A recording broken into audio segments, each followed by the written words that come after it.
more than just multiplying that 132 times 3. And so you have this opportunity to have a really long relationship with somebody, and versus other businesses, you have one of the highest possible lifetime values that you can get out of a client. And that only happens if you can establish that trust.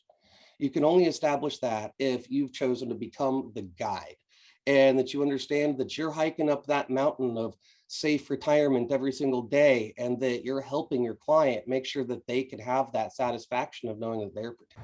Have a chance to win a 6-day, all expenses paid for trip to Cabo, Mexico. Hey, yo, this is Christian D. Evans, host of Journey with Christian D. Evans podcast. First, thanks for listening to this amazing episode. If you find this valuable, please share, like, rate, and comment in the section below and show our guests some love. Secondly, we are very excited to finally release the never before open to the public our Be Uncommon Mastermind, where you can network, collaborate, and receive one-on-one mentorship with 8- and 9-figure business owners. I have had the opportunity to network and interview top-level 8- and 9-figure business owners on our podcast, like Nick Cavuto, who produced $2 billion for his clients and works with people like Gary Vaynerchuk and Tony Robbins. Also interviewed Pascal Bachman, who has built a mid-8-figure business. Someone like Vinny Fisher, which is a 4-time 8-figure business owner. JC Granger, Mandy Ellefson, and so many more. And we have realized that many of our listeners struggle with lack of clarity in their business, lack of clarity in structure and scale of growth of their company. And it feels like you're handcuffed to a treadmill. And it's like going full speed, and you realize if you misstep once, the full thing comes tumbling down. That is why we are opening up our Be Uncommon Mastermind, where you have the chance to work directly with top-level 8- and 9-figure business owners in my network. Plus, when you schedule a call, show up, and learn more, you are entered for a chance to win a 6-day trip to Cabo, Mexico, all expenses paid for. So be sure to go to christiandeevans.com/mastermind-now. And the link is actually in the description below. Make sure you go to christiandeevans.com/mastermind-now. And make sure you sign up, schedule a phone call, learn more, and see if you qualify for our Be Uncommon Mastermind. Now, we are very exclusive on who we are taking on, so make sure you click on that link below. So guys, enjoy this next episode, and remember, be uncommon if you can. Cheers. Thank you so much for tuning into Journey with Christian D. Evans podcast. I'm your host, Christian D. Evans. And guys, I am just so excited about having this individual on, because he's born and raised in Ohio, but now lives in Portland, Oregon, but a marketing genius in the CFP world, which is Certified Financial Planners. And that's the reason why I wanted to have him on, because, man, those CFPs, you are just compliant heavy. Like the SEC is going to get you, the FINRA is going to get you, lawyers are going to get you. There's so much that you really can't do, but guess what? He has figured out a path. And that's the reason why I want to have him on. He's a certified digital marketing professional and online reputation consultant. He's been working with online compliance for state-registered SEC and FINRA-regulated individuals and firms since 2008. And we all know what happened in 2008. He is also the host of Digital Marketing for FP podcast, CFP Professionals. They also join his show and share how their digital marketing strategies are working for them. He is also ORME is a consulting program that coaches business owners in sculpting their online presence, taking a proactive approach to online reputation management. And he's also the owner, CEO, and founder of Digital Marketing for FP LLC. My friend, Jacob Wagner. How you doing, my man? I'm doing great. Good to be here with you today, Chris. How are you doing? I'm doing fantastic. And I really appreciate you just jumping in, because like I mentioned on the front end, I do know that definitely in the CFP world and just the finance world, I mean, there's just so many disclaimers you have to put on the front end and stuff like that. And boy, you could just get eaten up. And a lot of people, honestly, CFP, let's be honest, it is a tough market. You could throw a stone and hit almost 10 CFPs, right? And so my question really is, when you're working with these individuals, what are certain red flags that people should be aware of when they're leveraging marketing and social media marketing? Well, I have to say that, when it comes to one, if people don't have a good compliance process, would be one of the places to start with. And also, I am not an attorney. Please consult with your compliance attorney for any specific details about this. But making sure that you have the latitude that you want to be able to get out and to the market is really important. Some types of firms have more restrictions than others, and it's also about how you archive that. But one of the hardest parts about marketing for certified financial planners is that testimonials are only recently starting to be able to become used. And frankly, that's a part of like the bigger sales process. It's a part of social proof, and it's a part of what every normal person is looking for when they're trying to see, is this someone who I want to work with? Well, what I find very interesting about this is we all know the importance of marketing, definitely social media marketing, and that's kind of integrated in marketing now, right? It's just so natural. And the thing is, with the CFP world, like I was mentioning, it is so highly regulated, and there are certain things you can and cannot say. And like you said, there are compliance. You have to obviously facilitate just a compliance department and being able to work through that. Now, my curiosity is the 4FP agency that you've been able to build. Kind of tell us a little bit about what you're able to do for a lot of certified financial planners. Sure, absolutely. So, um, this company's gone through a good few iterations, but what we have done for the past 5 years or so is really specifically focus on the digital marketing element of helping a financial planner get exposure to new markets. One of the interesting things about this digital marketing stuff is that it opens up a lot of possibilities for especially smaller businesses. Before, especially when you're looking at like John Hancock or any of the big banks, they have a budget that just they can buy that ad on the back of the baseball stadium, and a small business can't. But what you can do is you can use digital advertising and get in front of the right person. And also you can actually, through the acts of like doing better targeting, you can also get closer to actually getting to the person that you're trying to reach. Like ideally, if you're advertising to somebody, you want to show your ad to someone that wants what you have to sell. Like we've kind of forgotten about this just through like 3 channel TV and all of that. But, and looking at some weird medication ad that applies to 0.001% of the population, that's not the best way to do it. A far better way to do it is like, oh, this is what someone's interested in. This person might actually need my help. How do I get that message in front of them? And one of the big deals, one of the big things that happens often is, especially for planners, is that we're looking for, someone who might have a net worth of $1 to $5 million. That's not everybody. And so how do you actually get that message to that person? How do you communicate that you're worth trusting? And how do you also communicate that you are going to have that person's best interests in heart? And some of that's done through how you charge. Some of that's done by saying you're a fiduciary. And then there's also a whole bunch of people out there that you need to watch. And maybe they're a fiduciary if they talk about one thing and they're getting a commission off of another. So for everybody on the show, make sure that you understand how your financial planner is getting paid. And if you're a financial planner, I encourage you to look at a fee only way of looking at it. And even on a mathematical level, commissions are actually not as profitable if you look over a 5 and 10 year horizon as doing like charging by your time and charging by AUM. Well, what I find so interesting about this is, like I was mentioning, most of the CFPs that I am familiar with and run businesses, they rely a lot of referrals, right? That's where majority of their acquisition comes from, is the referral system. And they have a pretty good dialed process in that, right? The cost is relatively low. However, though, I'm curious in regards to like this strategy. Like you were saying, it's been able to open up different markets, right, that you didn't have access to before. And I'm talking, over state line and all sorts of things. So with that being said, what acquisition channel have you found is most beneficial for CFPs? Because obviously you may not be on Instagram, or you may be focusing a little bit more on LinkedIn, because that may be more of your client, definitely with 1.1, $2 million net worth individuals. Just curious. Yeah, well, one, you want to be on the network where you're going to not just find your ideal client, but also where they're going to be in the mood and receptive to what it is that you have to share. If it's 10 o'clock at night and your wife sends you to the grocery store to go and get some ice cream, and your ice cream's, refrigerator, and you have the most perfect client next to you right there, that's still not the right time to actually open up and start to have that conversation with them. So you want to actually like make sure that you're having the right conversation at the right moment with somebody. And also, as far as those things, I think there's a lot of misconceptions around referral marketing and the costs. My friend Michael Kitces puts out a market research report every year, and the most recent one came out a few weeks ago, maybe a month ago. And actually, especially when you're looking at the cost of a client celebration dinner, which I think was somewhere around that the client acquisition cost through that approach was somewhere like $6,000.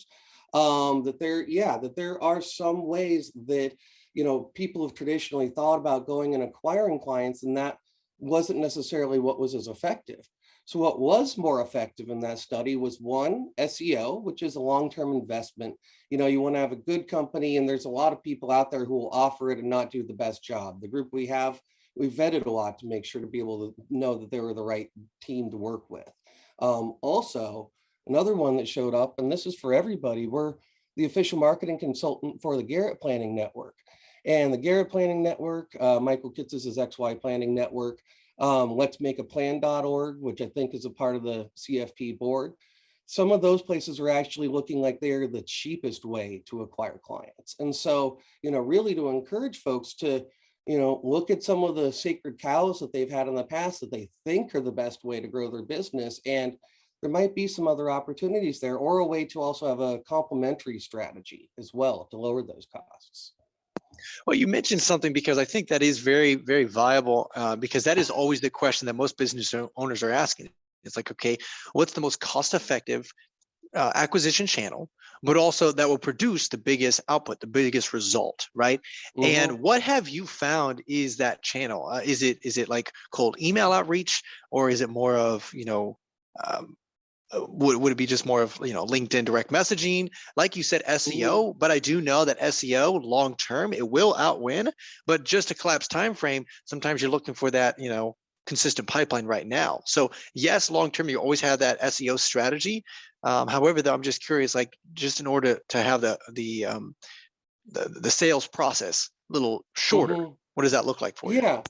So one, I would say that you're going to have the group, everybody who you add to your email list is someone who has raised their hand and said, I'd like to learn more about you.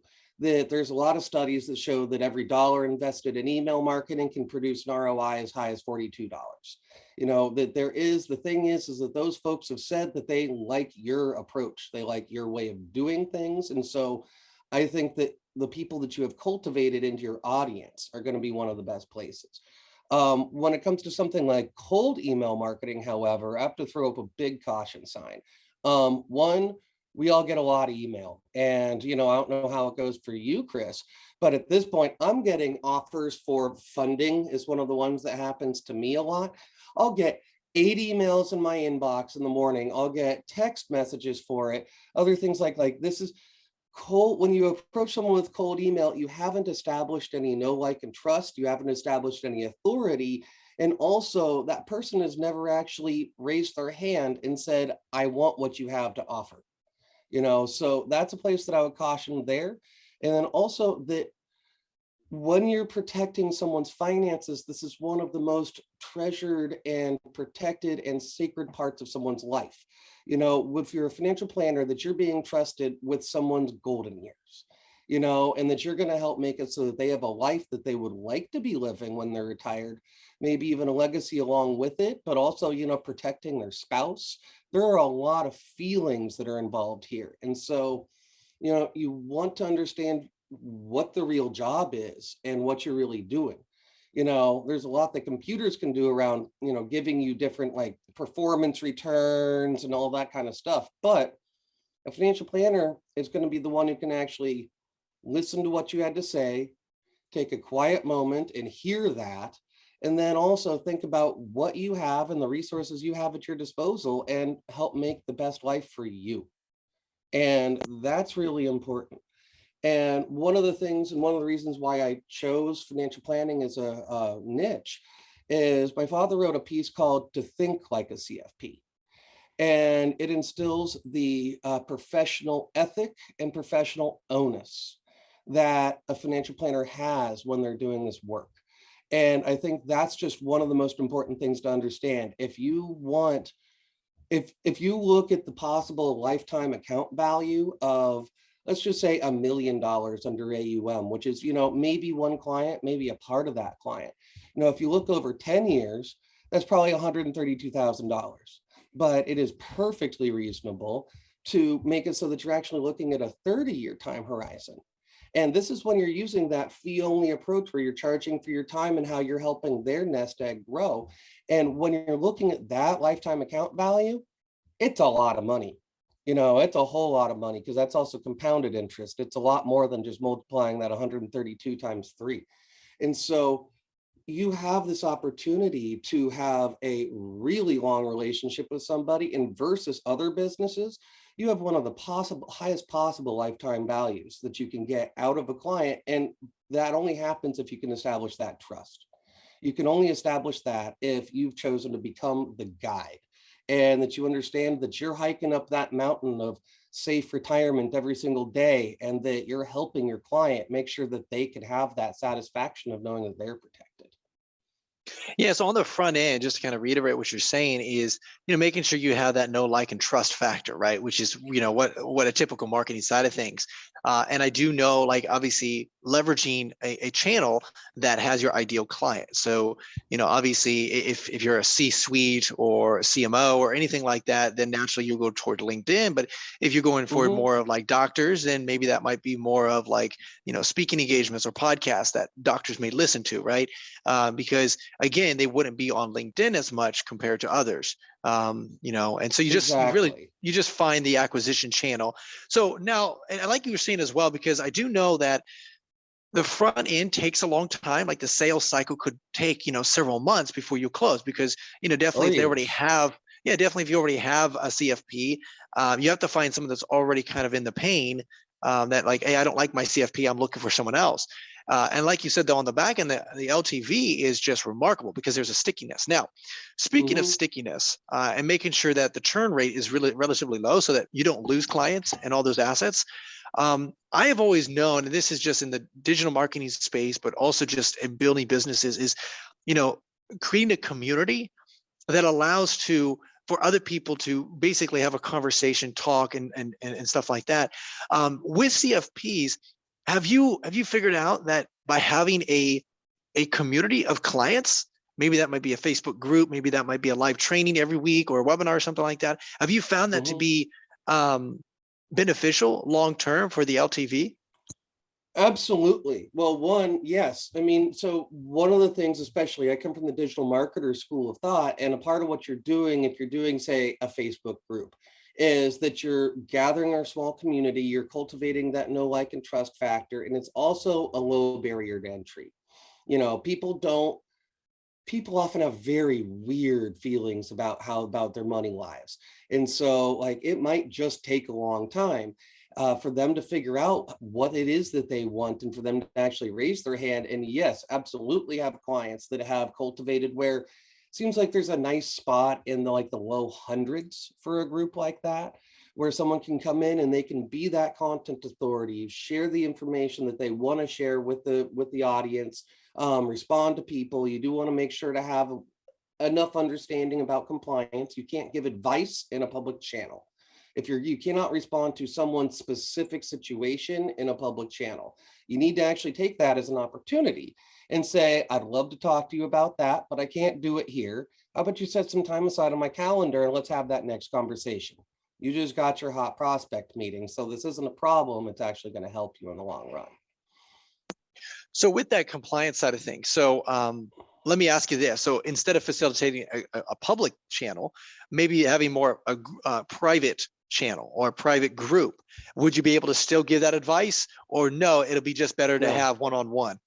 They're not related. As soon as you have more than one taxable entity in the same room. So, I mean, like a husband and wife's okay, but even I've had clients where they've actually had like two sisters and their husbands, they got an inheritance or something. So they're looking for a planner. They both found somebody. There was a client, and my client had to make sure to not tell them for several months. And then apparently they both went and turned to each other and said, I have to tell you about this amazing woman I've been working with. And they go and they're, oh my gosh, it's the same person. But no, from a legal perspective, she can't disclose that private confidential information. As soon as you have that, there's some bad actor might be in the situation that you didn't have the ability to watch. And that's one of the things that can happen in these groups. And I do not know about, like, it will be data mined. So, are you actually doing something uncompliant because the data is, your information is automatically being disclosed with the Facebook algorithm, or even anything in Google as well. Yeah. Yeah, which makes sense. So, and so I also want to think about the current customers that you do have, and creating a community around that. And the reason why I want to kind of posture this a little bit is because what I've noticed is definitely with, like I said, the CFPs that I'm familiar with and talking to, they get so frustrated when all of a sudden the stock market, has a COVID situation, right? Or it has a downturn, and all their Last clients, week. Yeah. yeah, emotionally they get, oh my gosh, I want to pull my money, I want to stop doing this, blah blah blah, I want to stop everything. And the reality is that it's like you got to calm them down, and it's almost you have to sit there and one-on-one teach them now. And tell them, of course, diversification and dollar cost averaging, understand all that concept. In fact, we're actually buying stuff on cheap and all that other stuff. But a lot of people just are emotional. They don't get that. Almost 90% of people. That's the reason why they're in the situation they're in. So the thing is by creating a community, it allows them to almost be proactive in sharing that information on the front end and saying, hey, that's okay. Pushing out kind of a notification and saying, hey, jump on my webinar. We're going to actually talk about the downturn and how we're going to be, very proactive, and the reason why you shouldn't sell. Is that something that would be viable for CFP, or what does that look like? Absolutely, it would be viable. And something else I really like about what you said is that it's a one-to-many communication. So you can basically say, hey, here's the lay of the land as I see it right now, but at the same time, what was that thought? You would just have to have the right disclaimers on the front end, correct? Yeah, well, that too, but also actually it's more than just like a written disclaimer. You want to have your clients trained. If there's an 800-point swing on a certain day, which has happened recently, especially with wars in Russia and stuff like that, you actually want to have your clients trained to not call you on that day. That you want them to know in their heart of hearts that they are protected, that they're covered. And the worst thing that they could do right now is mess you up. You're often making sure to protect them. You don't want to have your phone ringing off the hook when you need to actually be reacting to the market. So that's one piece, is to actually get in front of it by having them know that you are on top of it, that there is nothing that they need to actually talk to you about. And if you do want to make sure to talk to your audience, it's a good thing to do. You want to talk to your clients all the time. My mentor Ryan Dice says dating doesn't end with marriage. You want to make sure that you're treating your clients right. And so that one-to-many communication, saying, hey guys, and it could even be something simple like record a quick video, in Zoom or something like that, and just send it out to everybody and like, I've got your back. It's going to be okay. Yes, this is a strange day and I'm working hard to make sure that you're still going to be safe when you're retired, because that's what they really want to know. Yeah, and I think this is so viable because I see a lot of individuals, it's more like no news is good news, and it's not really facilitating almost a conversation. But also when you think about long term, it's hard to scale when you have almost 100, 200, 300 high level clients and they're all calling you. You get overwhelmed very quickly, and it's hard because you need to almost have the same conversation to every single one of those individuals, when the reality is you can automate that process a little bit. So speaking of kind of the business structure of a CFP.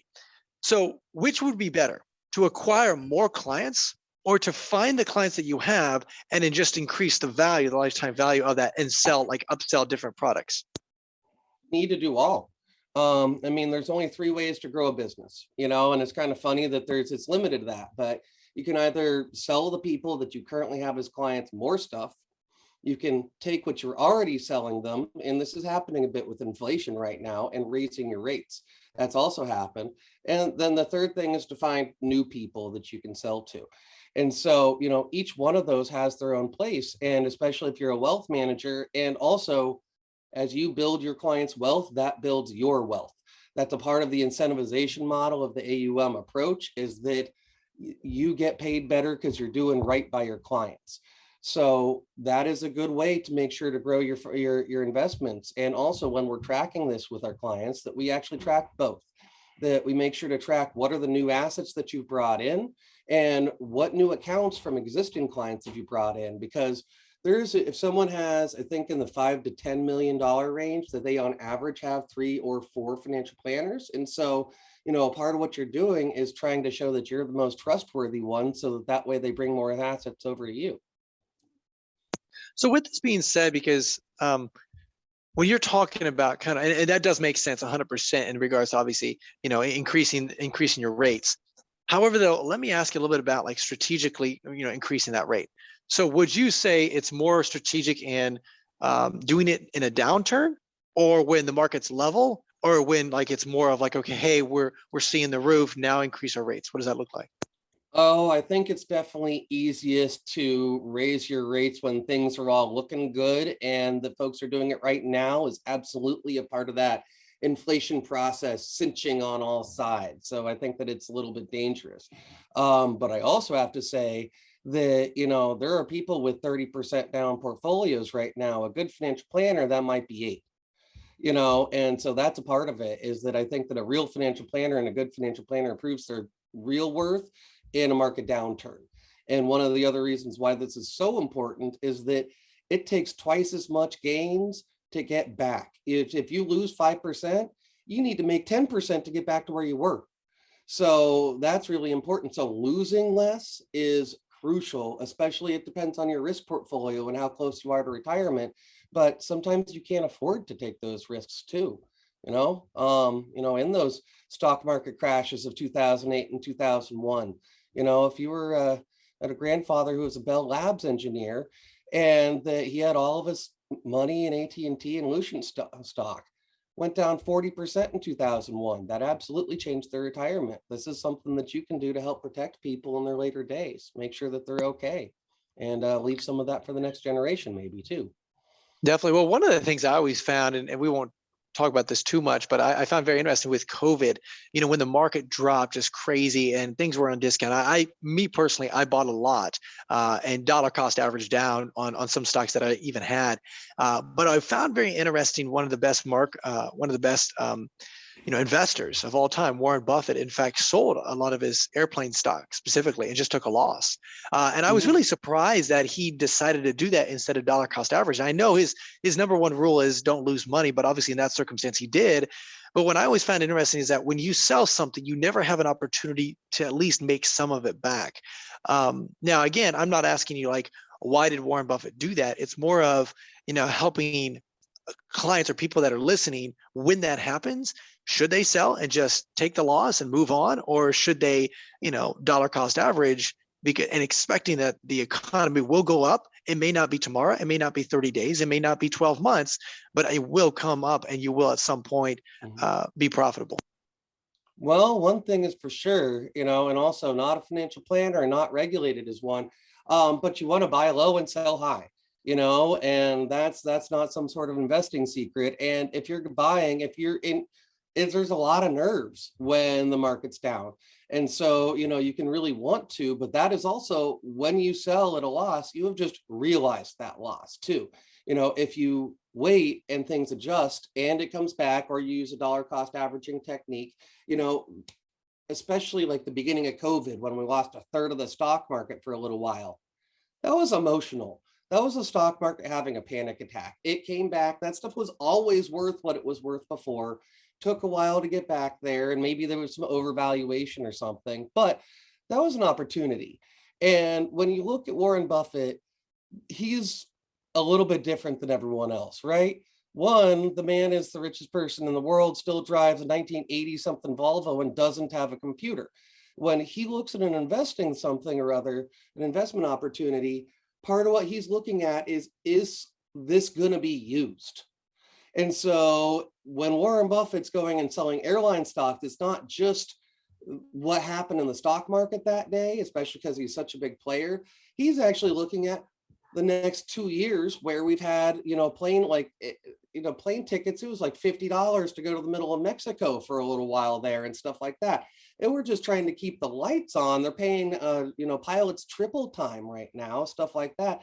They have a lot of raised costs. Their margins were already close, and the price of gas just went up even higher. So, I think he is just an oracle, Oracle of Omaha, and he saw all of this on the wall.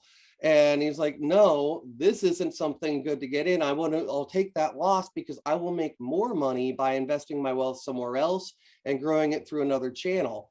And, and we've seen the price of plane tickets. They are now like a whole bunch higher than they were before the pandemic. So, I think the Warren was right on there. That makes perfect sense. And let's kind of pivot a little bit. So we're talking obviously, the front end acquisition and the mid channel as well, kind of really increasing the lifetime value. However, though, I could just hear some of our clients or some of our listeners saying, okay, this is all well and good. However, though, how to make sure that you have a consistent pipeline, right? Mhm. So, with these strategies, Jacob, how are you able to kind of delegate or automate some of these outreaches so that you can focus on what you're good at, which of course is maybe closing those clients? Yeah, well, I mean, that's exactly where I was going to go with it. Is one, you want to make sure that your message is appropriate for whichever part of the funnel that they're at. If someone's getting to know you, they might want to, go out on some metaphorical dates, some coffee dates, not dinner dates yet. As they're getting further down the funnel, at first they might have a question of, what is a financial planner? What do they do? Why do I need one? But as they get closer and closer to signing up, they're going to be like, okay, I know I need one of these financial planner people. What kind do I want? How do I want to, do they need to be local? Do they need to have some sort of training that's specific for me? And so, their questions are going to change as they get further down the funnel, and they're going to know if you're the right guy for them, or gal, sorry, if you're the right guy or gal for them. And it's about how you're going to serve. It goes back to Simon Sinek's, and it's not the what are they going to do, financial planning, how are they going to do it, if they have a school of approach, but the why. That's going to be a part of what's going to really bring that client in at the end. And that's a part of why, like when we work with clients, we use an ideal client approach, an avatar approach. Who is it that you're going to bring to you? What life events did they have happen in their lives? And how did you give them a way to say, okay, I'm sorry, you're going through a divorce. That's horrible. How can they raise their hand and say, I need your help? Because financial planner, you're going to cost a third of what that divorce lawyer is going to cost. And so, please let me get this help from you. And how are you going to actually make those steps to your front door? Use automation. I like email automation a lot. Also, letting folks know how you're going to serve them, if it's through social media content, whatever network you choose, or if it's paid traffic. What is the problem that you're solving? How is that person how is their life going to be better for working with you? How is their average day going to be better? What are they going to have before, even if it's a sense of security? And like, do they look good to their friends because or their wife or their brother or sister, because now they know they're being financially responsible? Each one of those is a part of what someone's going to be looking at, even subconsciously.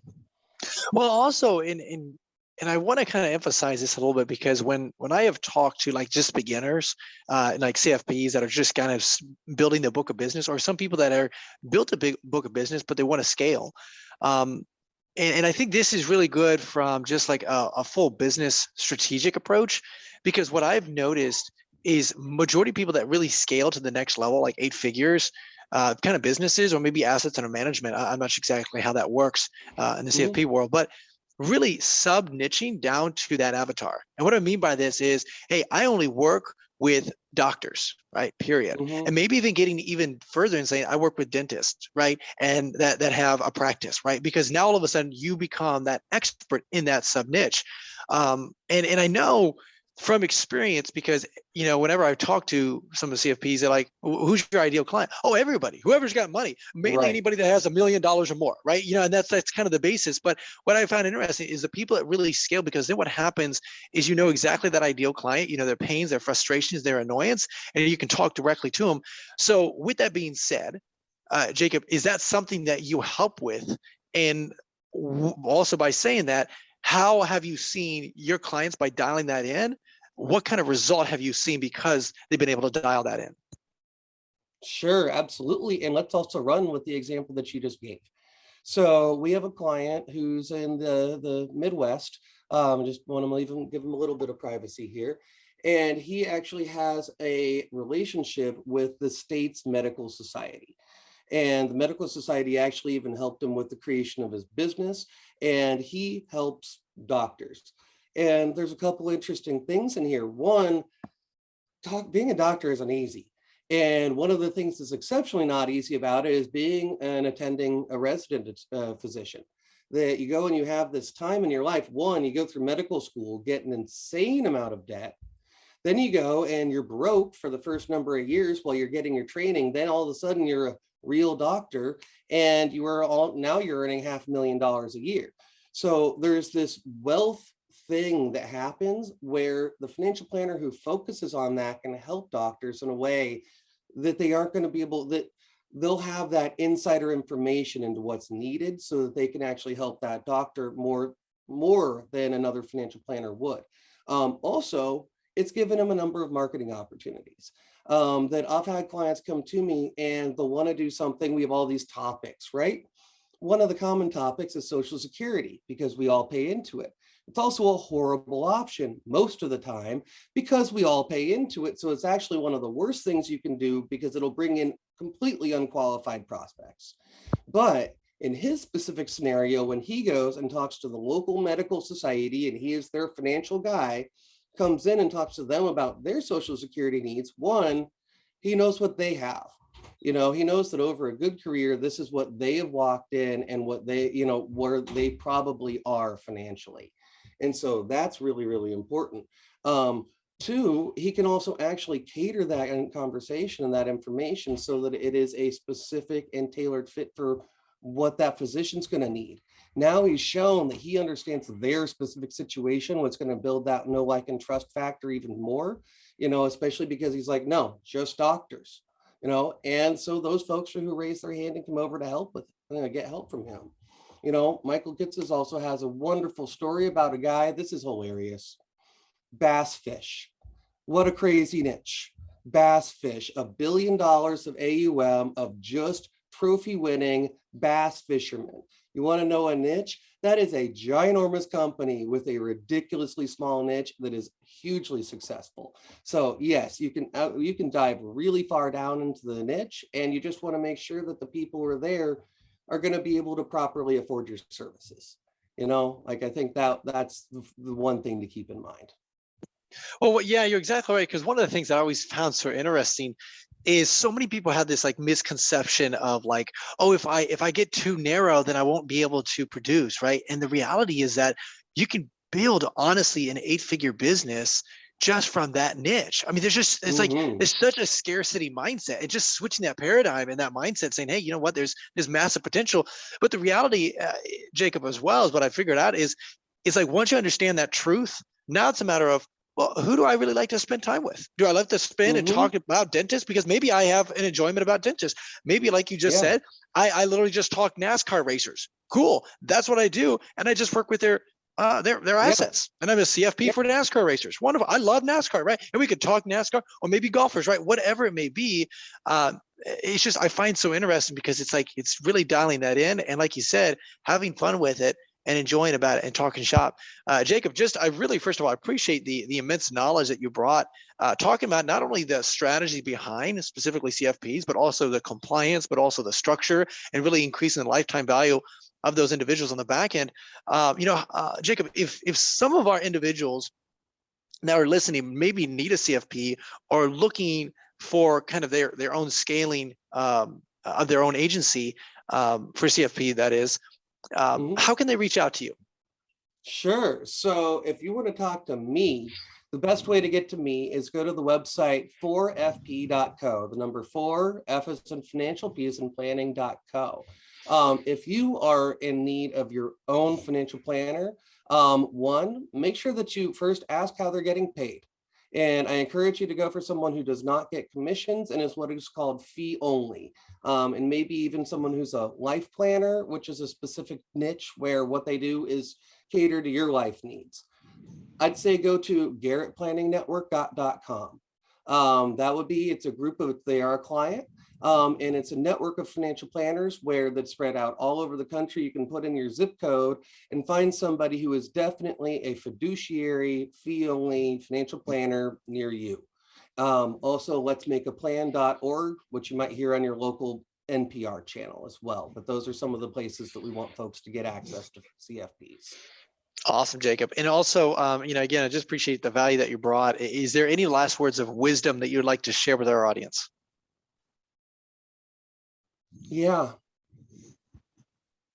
I'm going to share a Jacob Needleman quote, which is that money isn't the most important thing in the world, but it is kind of up there with oxygen. Ladies and gentlemen, that is Jacob Wagner. Man, I appreciate you being on here, guys. That is Journey with Christian D. Evans podcast. Until next time, remember, be uncommon if you can. Yo, this is Christian D. Evans, Journey with Christian D. Evans podcast. We thank you so much for listening to this amazing episode. If you feel and you know that this was valuable to you, please show some love to our amazing guest by liking this, by commenting on this, by making sure that you do a nice 5-star review and just show some love to our guest. That'd be really awesome. Also, make sure you share this with a friend, a family, a colleague, someone that you believe would bring value to their life right now. And guys, we just want to say thank you again for just being part of our community. If you want to have more resources, don't be afraid. Go to christiandevans.com. You can actually schedule a phone call with me, or you can send me an email at christian.evans@beUncommonIfYouCan.com. That's christian.evans@beUncommonIfYouCan.com. Always love to hear some feedback and let me know what is the number 1 or 2 things that you are struggling in your business and your life, and we'll make sure we have those conversations. Guys, that is Journey with Christian D. Evans podcast, and until next time, remember, be uncommon if you can. Cheers.